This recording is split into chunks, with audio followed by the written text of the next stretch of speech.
আজকে গেঞ্জি প্রিন্ট করব।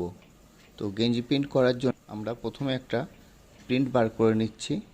সেম প্রসেস যেরকম আপনারা চাবি রিংয়ের ক্ষেত্রে দেখেছিলেন, আমরা আগে একটা প্রিন্ট বার করে নিয়েছিলাম, তারপর সেটাকে করেছিলাম। এখানেও সেরকম একটা প্রিন্ট বার করে নিলাম, এরপর এটাকে হিট প্রেস করা। আর একটা কথা বলে রাখি, এখানে আজকে আমার মেয়ে ছবি তুলছে না, আমার বন্ধু কাশি ফটো তুলছে। তো আপনারা একটু কমেন্ট করে জানাবেন ওর ফটোগ্রাফি কীরকম লাগলো আপনাদের। এই দেখুন, হিট প্রেস করা হলো। এবারে টেম্পারেচারটা পুরো সম্পূর্ণ ওর উপর দেওয়া হলো। এইভাবে কিছুক্ষণ রাখার পর ছবি প্রিন্ট হয়ে গেছে। এবার দেখুন আপনারা তো কীরকম হয়েছে সেটা দেখুন। খুব গরম আছে, তো সেই জন্য এটা আমাকে সাবধানে তুলতে হলো। দেখুন, সম্পূর্ণ রঙটা, যতখানি রঙ ছিল সম্পূর্ণ রঙটা আমার গেঞ্জির ওপর চলে গেছে, আর 1% কি 10%-এর মতো ওখানে রঙ ছিল।